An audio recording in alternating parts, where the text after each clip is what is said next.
এই ছেলেটি বড়দের মতো স্বাধীনভাবে থাকার মজা নিতে চাইল, তাই সে চুপি চুপি পানির সাথে ঘুমের ওষুধ মিশিয়ে দিল। ফলে বাড়ির সবাই একে একে গভীর ঘুমে অচেতন হয়ে পড়ল। রাত গভীর হলে সে চুপিসারে তার বোনের ঘরের দরজা খুলল। ধীরে ধীরে বোনের পা নাড়িয়ে দেখল সে ঠিকই অচেতন হয়ে আছে।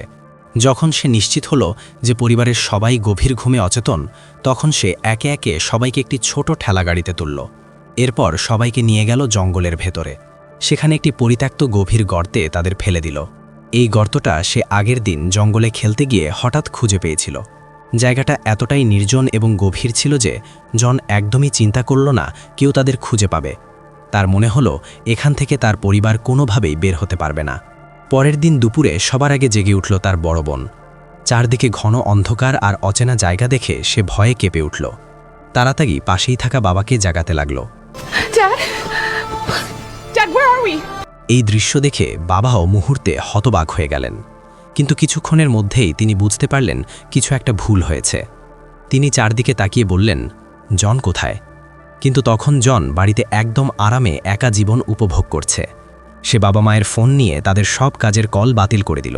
তারপর সোজা বাবার দামি গাড়িতে উঠে বসল। এক পা ভ্যাসে চাপতেই গাড়ি ছুটে গেল শহরের এটিএম বুথের সামনে। মুখস্থ করা পাসওয়ার্ড দিয়ে সে বাবার ব্যাংক কার্ড ব্যবহার করল। অ্যাকাউন্টে $7,50,000 দেখে তার চোখ চকচক করে উঠল। একটুও দেরি না করে সে আগে $300 তুলে নিল। তারপর সোজা চলে গেল এক ফ্রাইড চিকেনের দোকানে। নিজের পছন্দের চিকেন আর খাবারে পুরো টেবিল ভরে ফেলল। এভাবেই সে একা বাড়ির মালিকের মতো জীবন উপভোগ করতে লাগল। কিন্তু ঠিক যখন সে মজা করে খাচ্ছিল, হঠাৎ দরজার ঘণ্টা বেজে উঠল। দরজার বাইরে দাঁড়িয়েছিল তার মায়ের এক ঘনিষ্ঠ বান্ধবী। অনেকক্ষণ ধরে জনের মায়ের সাথে যোগাযোগ করতে না পেরে তিনি চিন্তায় পড়ে গিয়েছিলেন। তাই খোঁজ নিতে সরাসরি বাড়িতে চলে এসেছেন।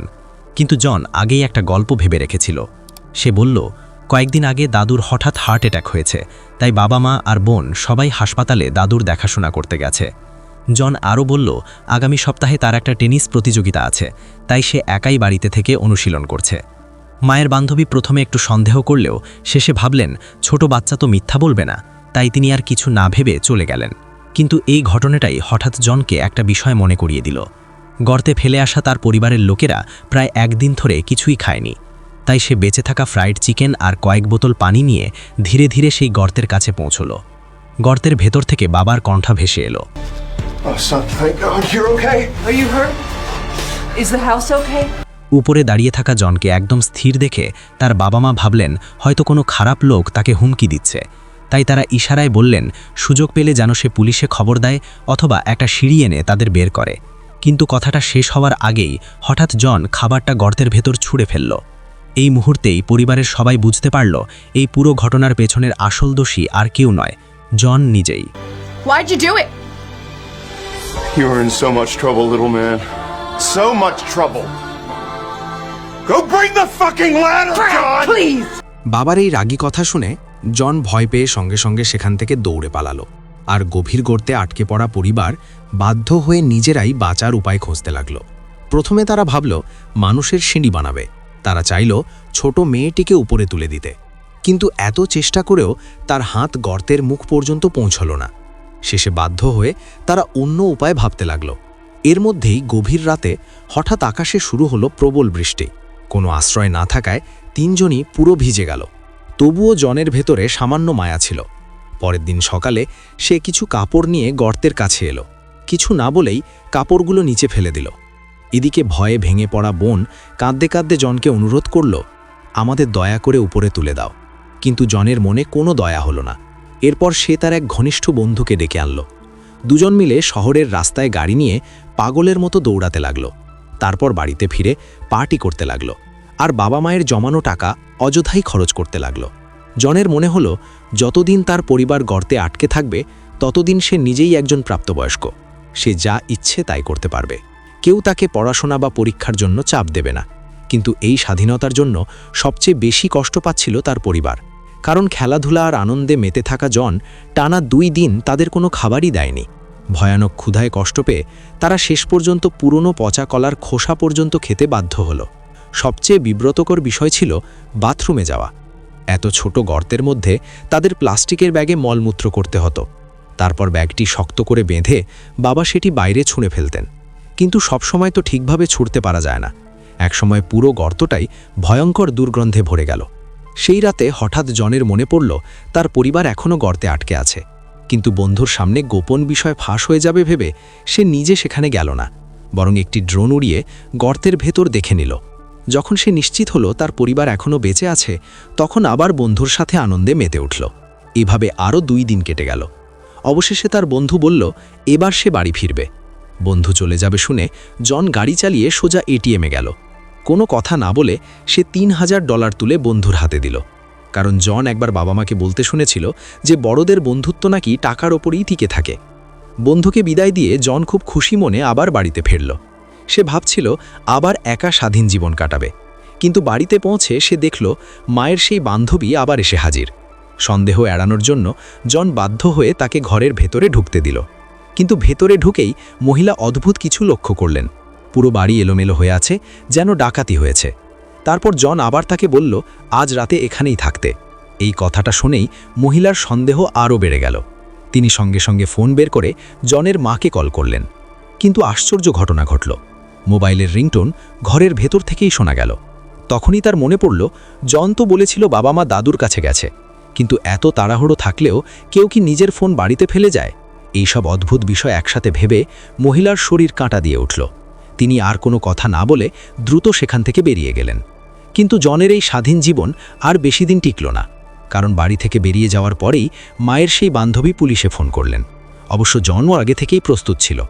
সে দ্রুত বাড়ির দরজা শক্ত করে বন্ধ করে দিল। তারপর দৌড়ে গিয়ে বাড়ির 2য় তলায় লুকিয়ে পড়ল। জন বাড়িটাকে এমনভাবে সাজিয়ে রাখল যেন মনে হয় এখানে কেউ থাকে না। পুলিশ বাড়ির চারপাশে অনেকক্ষণ ঘুরে দেখল।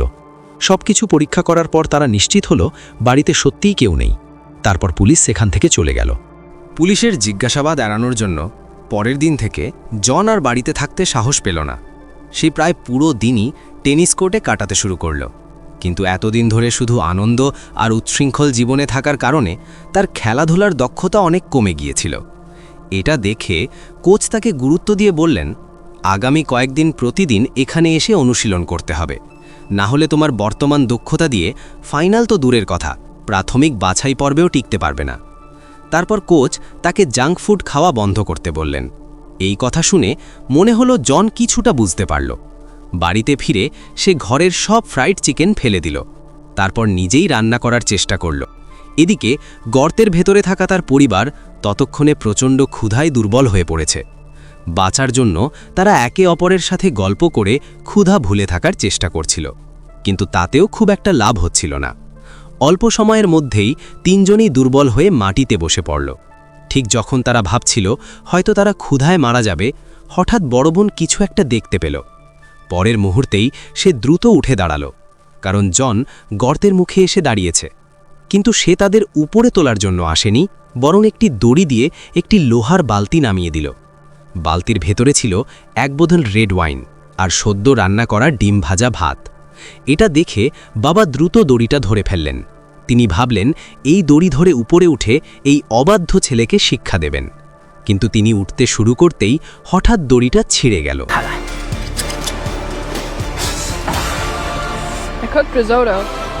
অসহায় বাবা তখন রাগ চেপে রেখে খাবারের দিকে ঝাঁপিয়ে পড়লেন, কারণ কয়েকদিন ধরে তারা ঠিকমতো কিছুই খায়নি। কিন্তু এবার খাবার দিয়ে জন চলে গেল না। সে গর্তের ধারে বসে পরিবারের সাথে রাতের খাবার খেতে লাগল, কারণ সে তার পরিবারকে 1 মাসেরও বেশি সময় ধরে এখানে বন্দি করে রেখেছিল। এতদিন একা থাকার ফলে জনও ধীরে ধীরে একাকিত্ব অনুভব করতে শুরু করেছিল। রাতে যখন সে ফাঁকা বাড়িতে একা থাকত, তখন ভয়ঙ্কর একাকিত্ব তাকে ঘিরে ধরত। বিরক্ত হয়ে সে বারবার লাইটের রিমোট নিয়ে খেলছিল। সেই সময়ই সে বুঝতে পারল বড়দের জীবন আসলে এতটা সুখের নয়। শেষ পর্যন্ত সে আর সহ্য করতে পারল না। সেই রাতেই টর্চ লাইট নিয়ে সে আবার গর্তের কাছে এলো। নিচে ক্লান্ত দুর্দশাগ্রস্ত পরিবারের দিকে তাকিয়ে তার চোখে অপরাধবোধের অশ্রু চলে এলো। সে বুঝতে পারল তার 1 মুহূর্তের বোকামির জন্যই তার বাবা মা আর বোন এত কষ্ট পাচ্ছে। সে খুব চাইছিল তাদের মুক্ত করে দিতে, কিন্তু আবার ভয়ও পাচ্ছিল তারা উপরে উঠলে সে কঠিন শাস্তি পেতে পারে। অনেক ভাবার পর হঠাৎ তার মাথার একটা বুদ্ধি এলো। রাতে যখন সবাই ঘুমিয়েছিল, হঠাৎ গর্তের মুখ থেকে একটা শব্দ শোনা গেল। তারা বুঝে ওঠার আগেই একটা সিঁড়ি ধীরে ধীরে নিচে নামতে লাগল। এভাবেই অনেক দিন ধরে বন্দি থাকা 3 জন অবশেষে আবার আলো দেখতে পেল। কিন্তু গর্ত থেকে বেরিয়ে তারা আশেপাশে তাকিয়ে দেখল জন কোথাও নেই।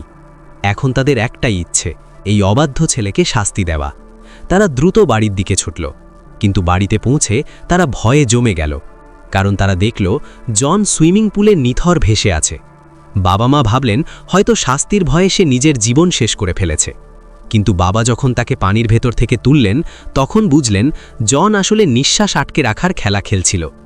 আসলে সব কিছুই জন ইচ্ছে করেই করেছিল, কিন্তু বাবা মা ভেবেছিলেন সে হয়তো তাদেরকে ভয় দেখাচ্ছে, তাই তারা ভেতরের রাগ চেপে রাখলেন। এই ঘটনার জন্য আর জনকে শাস্তি দিলেন না। শেষ পর্যন্ত এই অদ্ভুত ঘটনাটা ভুলে যাওয়ার সিদ্ধান্ত নিলেন। পরের দিন সকালে বাবা একটি বুলডোজার নিয়ে এলেন। তারপর সেই ভয়ঙ্কর গভীর গর্তটি মাটি দিয়ে পুরোপুরি ভরাট করে দিলেন, কারণ তিনি ভয় পাচ্ছিলেন কখনো যদি জন আবার রাগ করে তাদের আবার সেখানে ফেলে দেয়।